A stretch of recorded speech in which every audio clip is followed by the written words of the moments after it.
자, 우리는 거래사례비교법, 공시지가 기준법 등을 통해서 비교 방식을 통해서 가액을 산정하는 방법에 대해서 지금 살펴봤습니다. 자, 그러면 비교 방식으로 임대료를 구하는 방법이 있어요. 그것을 임대사례비교법이다 라고 표현하는 겁니다. 자, 여러분 교재 114쪽에 보시면 임대사례비교법 이런 말이 나옵니다. 자, 임대사례비교법은 사례 임대료를 가져다가요. 사정보정, 시점수정, 지역요인 비교, 개별요인 비교 등을 거쳐서 이제 비준 임대료를 산정하는 방법이 되겠습니다. 자, 원리는 거래사례비교법과 유사하죠. 그러니까 특별하게 어려운 내용은 없으니까 한번 보시면 되겠습니다. 자, 그리고 임대료를 구할 때는요. 우리나라 감정평가 규칙에 보면 조금 전에 우리 적산법이라고 하는 것도 배웠던 거 기억납니까? 기초가액에 기대율 곱한 다음에 플러스 필요적용비 대해서 적산임대료입니다 해서 임대료 구하는 방법도 있었죠. 그런데 우리나라 감정평가 규칙에서는 임대료를 구할 때는 임대사례비교법을 이제 원칙으로 하고 있습니다. 자, 따라서 사례 임대료 가져다가 사정보정, 시점수정, 지역요인 비교, 개별요인 비교 등을 거쳐서 임대료를 구하는 방법이 원칙이다 하는 것 정도 알아두시면 되겠습니다. 자, 임대사례비교법까지 봐서 비교 방식은 마치고요. 114쪽에 있는 수익 방식으로 넘어가겠습니다. 자, 수익 방식에서 특히 가액을 구하는 것을 우리는 수익환원법이다 이렇게 표현하는 겁니다. 자, 그러면 여기 수익환원법이다 라고 했을 때, 자, 수익환원법의 기본적인 마인드는 이런 겁니다. 수익이 많이 나오는 부동산은요, 그 부동산의 가치가 높다, 낮다? 당연히 부동산의 가치가 높다 이런 생각을 하는 거예요. 수익이 적게 나오는 부동산은 가치가 낮다 이렇게 되겠죠. 자, 그래서 수익을 말 그대로 환원해서 가액을 구하는 방법이다 하는 겁니다. 자, 그런데 투자론에서 우리 이런 거 배웠죠. 한 해의 수익, 대표 수익을 가지고 투자할까 말까 따지는 투자분석 기법이 있었어요. 그게 뭐였죠? 그래요. 어림셈법이라고 하는 거였어요. 그러니까 한 해의 대표 수익을 가지고 투자할까 말까 판단을 내렸듯이 여기도 마찬가지입니다. 이 수익을 가지고 지금 가격, 즉 가액, 가치, 같은 의미로 쓸 수 있죠. 을 구하는 것인데, 그럼 여기에서 수익과 관련해서 한 해, 1년치 한 해의 대표 수익을 가지고 가액을 구할 수도 있다고요. 즉 부동산의 가치를 구할 수도 있다는 겁니다. 자, 그러면 한 해의 대표 수익 예를 들면 이런 겁니다. 우리가 투자론에서 투자를 해서 고시원 샀다 그러면 운영을 하잖아요. 운영을 하게 되면 나오는 순수익이 있어요. 1년치 순수익이 있습니다. 자, 이게 지금 1년치 한 해의 대표 수익입니다.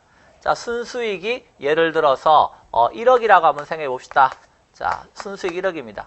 그런데 이 부동산의 가치를 평가해 봤더니 이 부동산의 가치가 10억이다. 자, 이 수익 방식을 통해서 평가된 가치를 우리가 수익 가액 이렇게도 표현하는 겁니다. 자, 그래요.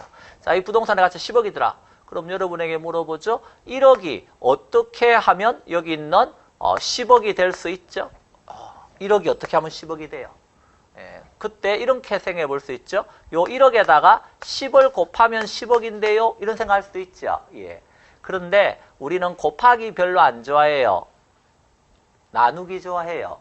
자, 그러면 요 1억을 뭐로 나누어주면 1억을 0.1 아까 10의 역수는 10분의 1이니까 역수니까 나누기면 0.1로 나누어주면 딱 얼마가 돼요? 10억이 되잖아. 1억을 0.1로 나눠주면. 그러면 이 0.1을 뭐라고 표현합니까? 그랬을 때 수익을 가격으로 환원시켜주는 율이다. 라고 해서 이 0.1을 환원이율 이렇게 표현합니다. 환원이율. 자, 그래서 여기에서 이제 순수익을 이렇게 환원해서 가액을 구할 수 있다 하는 것이죠. 자, 그래서 수익환원법이 되는 거죠. 자, 그래서 1년치 대표 수익을 환원해서 부동산 가액으로 환원시켜준다. 그래서 이게 환원율이 되는 거예요. 자, 이게 대표적 공식인데요. 순수익을 환원율로 나누어서 부동산의 가액을 구한다 하는 걸 일단 알아두시면 되겠습니다. 자, 그런데 여기서 조금 더 들어가서 그럼 이 순수익이라고 하는 표현이 보이잖아요. 그럼 이 순수익이라고 하는 것은 적어도 1년치 대표 수익이라고 써놨는데 여러분은 이 순수익에는 어떤 돈이 들어있어야 적어도 10억이라는 가격을 지불하고 이 부동산 살 거예요 라고 물어보면 1년치 대표 수익에는 적어도 요 1억에는 뭐가 들어있어야 돼요? 내가 투자한 자본에 대한 대가는 들어있어야 되겠죠. 그래서 요 1억 안에는 대표 수익이 되려면 투자한 자본에 대한 수익분은 들어있어야 하고요. 플러스 뭐도 들어있어야 됩니까? 그랬을 때 자, 이 부동산이 건물이다 이렇게 생각해 보세요. 건물인데 50년 후에는 철거랍니다. 자, 50년 후에는 이 건물이 낡아서 철거해야 되는데요. 이 건물이 10억짜리라고 생각해 보세요. 그럼 50년 후에 철거하면 어떤 일이 생기죠? 이 10억이라고 하는 돈이 지금 날아가게 생겼네요. 50년 후에 철거해버리면. 그러면요.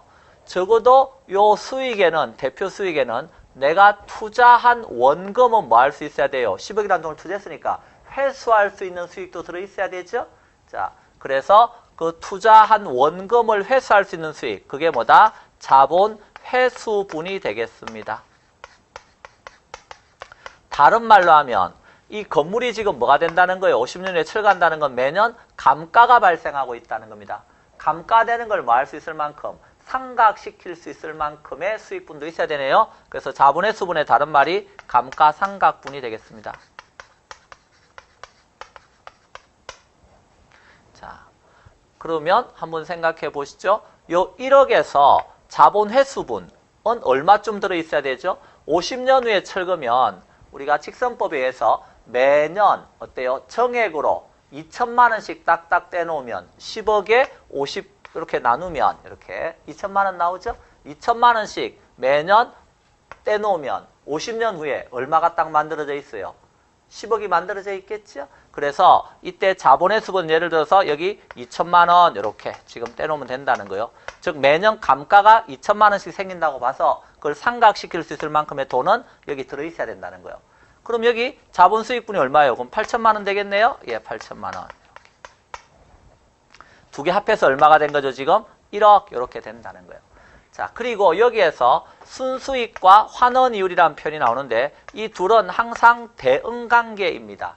대응관계라는 말은 이 순수익에 대응하는 율이니까 이것은 결국 환원이율은 뭐가 되느냐면 수익률이 되는 것입니다. 수익에 대응하는 율이니까 수익률이죠. 어떤 수익률이냐면 OK하고 투자가 이루어지기 위한 필수적인 수익률이 되겠습니다. 이 정도 수익률은 나와야 OK하고 투자가 이루어진다는 필수적인 수익률, 이게 환원이율이 되겠습니다. 수익률이죠. 그러면 어느 정도 수익률은 들어있어야 OK하고 투자할까요? 했을 때 조금 전에 요 0.1이 10%잖아요. 요 10%에는 뭐가 들어있어야 된다는 거예요? 당연히 이 10%에는 여기 나누면 요 8천만 원에 대응하는 게 지금 8%고 여기 2천만 원에 대응하는 게 2%입니다. 자, 그래서 여기 8%가 곧 뭐가 되느냐 하면 투자한 자본에 대한 대가는 들어있어야 이 정도 투자한 자본에 대한 즉 10억이 있었죠? 자본에 대한 대가, 수익률은 들어있어야 투자가 이루어지겠죠. 그래서 10억의 8%인 얼마? 8천만 원은 있어야 된다 이런 뜻이고요. 그 다음에 이 2%는 뭐가 되겠어요? 자, 매년 감가가 몇 프로씩 생긴다고 봐서 이게 10억을 이제 50으로 나누면 2천만 원이라고 그랬죠? 2천만 원은 10억의 몇 프로죠? 2%죠. 자, 따라서 매년 2%씩 어때요? 자본 회수할 수 있을 정도의 수익률은 들어있어야 OK하고 투자가 된다는 거죠. 다른 말로 자본 회수율이 감가상각률이 되는 겁니다. 그래서 대응이므로 여기하고 이건 대응이라 그랬죠. 자본 수익분에 대응하는 게 자본 수익률이 되는 거고 자본 회수분에 대응하는 게 자본 회수율이 되는 겁니다.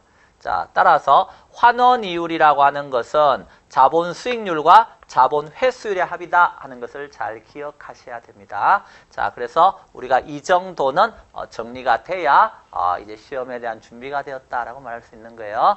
자, 그렇게 일단 이해하시고 그 다음에 이렇게 한 해의 대표 수익을 가지고 가액을 구하는 것이 아니고요.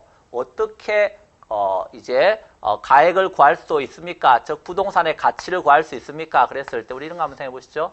여기 부동산의 가치라고 하는 것은 우리가 투자론에서 이런